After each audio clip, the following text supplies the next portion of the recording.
Hello, I'd like to give you an overview of some of the common things that we have seen in Blackboard after we've come through the transition from Angel here at ECC. I just want to give you a little synopsis of some of these common pitfalls, mistakes, things that you should probably look for, things that you might want to set up properly. I'm starting off right here on the course's main page. I'm first going to take you to a course and show you some of the basic things that you would see in an ordinary course. First of all, if we're dealing with anything in the Grade Center, it's almost always going to be under Grade Center, Full Grade Center. That's going to give you the first look, if you will, at what your Grade Center is looking like. We notice one thing right off the bat, that we're only seeing, about 10 or so students at a time. You can always hit Edit Rows Displayed and change this to a number to make it a little more convenient for you to look through an entire list. Next, you notice that we have the standard format that things come in and are set up automatically. These first 4 columns are rarely used, and you're going to spend a lot of time scrolling past them, so I'll be showing you just very quickly how you might want to change that. By the way, your last access, this can give you an idea of when a student was last in and can be used for grade reporting purposes. Let me begin by showing you under Manage, Column Organization, how you would begin to put this into some form of order. As I mentioned, these first 4 columns come in automatically, and you have to scroll past them all the time. They're often followed by calculated grades, which means these are not, what's the word I'm looking for? These were set up or carried over from Angel, and they often need to be looked at. But if they're just totals, it means they're just going to add things that are in those categories. Notice here some of the things that I would want to look at are down this list. So one of the first things I would do to make this grade book easier to work with is grab an item that I would typically see or need a grade from and pull that slowly by dragging my mouse up just below the first gray bar. Actually, one of the first items I would leave under the gray bar is last access. Then I would continue on by grabbing the little 4-sided arrow and marching it up the list slowly and carefully into the order that makes sense for me as I grade and as I work through the semester. So this will eventually put this into a logical order. Notice I want to point out I specifically picked this course because it's a good example of what we see. You see a whole lot, and this happens to have not even as much as some, of stuff that is grayed and slanted, meaning that the students cannot see it. It means that this stuff exists in the course but is not necessarily showing, and it's also, by the way, not categorized, meaning that we have an issue here with these things will not funnel into total or weighted grades. If they're gray and slanted, it means the student can't see them.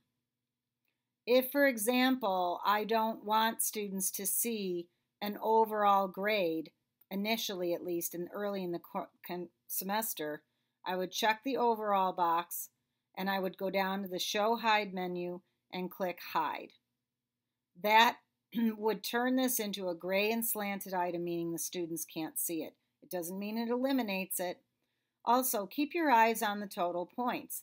If you know everything in your semester adds up to 300 points and you're only seeing 126, that means what this is calculating is not correct and needs to be worked on. We go into more detail on that in the gradebook later. You always hit Submit to hang on to your changes, and that gives you an overview of what's going on. Notice here we have also what happens a lot is you see both a percent grade and an actual score. Your students only see one of those options.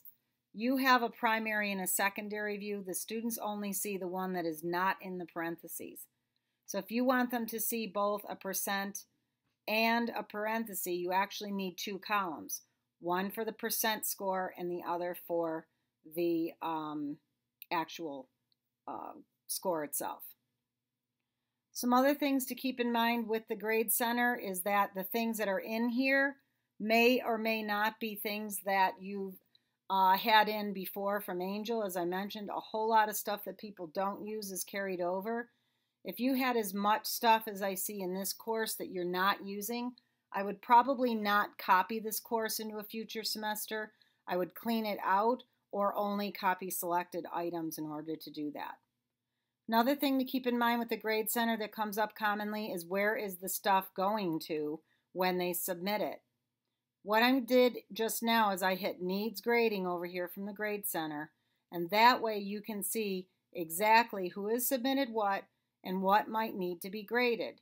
If you have a multiple choice test, it's automatically graded, but if you have things like essays, and here's an example of one, those you would need to click on the drop down arrow and hit Grade All Users or just Grade, and then you get the item intact, ready for you to mark up using what we call the inline grading tools. I can comment on these things, I can draw, I can highlight, etc. I can also add comments. One of the things people don't do often is hit what I call this window shade button.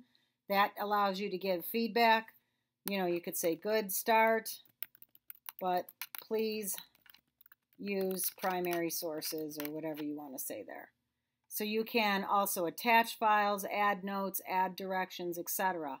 Here is where you would click in the student's grade. This one's been graded already, so I'm not going to save it. But you could click in a grade. This is a second attempt, so it shows you exactly what attempt the student is on. If you have your gradebook assignment set up to accept the highest grade when you're setting up the assignment, then it would take the highest grade. I'm going to hit cancel for now though, because I don't want to alter somebody else's stuff.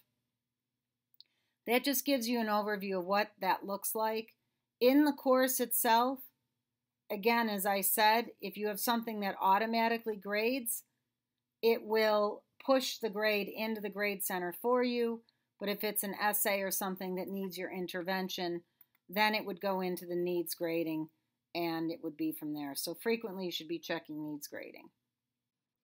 One other last thing to add here that commonly comes up when we're talking about grading has to do with the full Grade Center.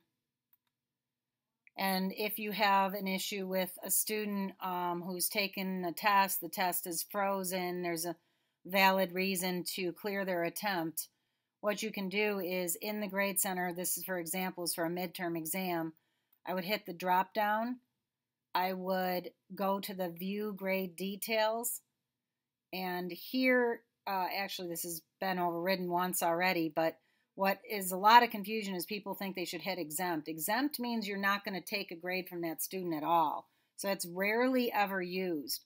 Usually we're using the clear attempt, which means they started something, didn't finish it, had an issue, they contacted you, so you would hit clear attempt.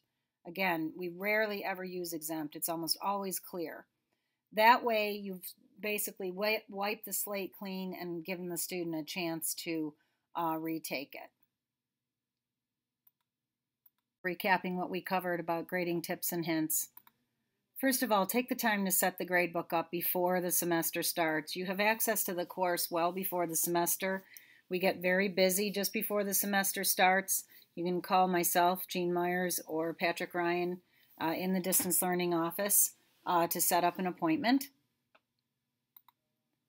Frequently check your needs grading under your full Grade Center on the left side menu and give your students prompt and useful feedback. You have some great tools to give them all sorts of detail, and it's wonderful for them to get that feedback.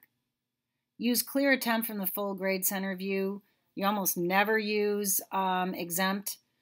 Clear attempt you can access, remember, by clicking on the cell that has the grade in it from the full Grade Center. Click the drop down and go to grade details. The faculty folder we build and keep adding to all the time. It's available from the regular ECC live Blackboard site where your courses are posted when they're running.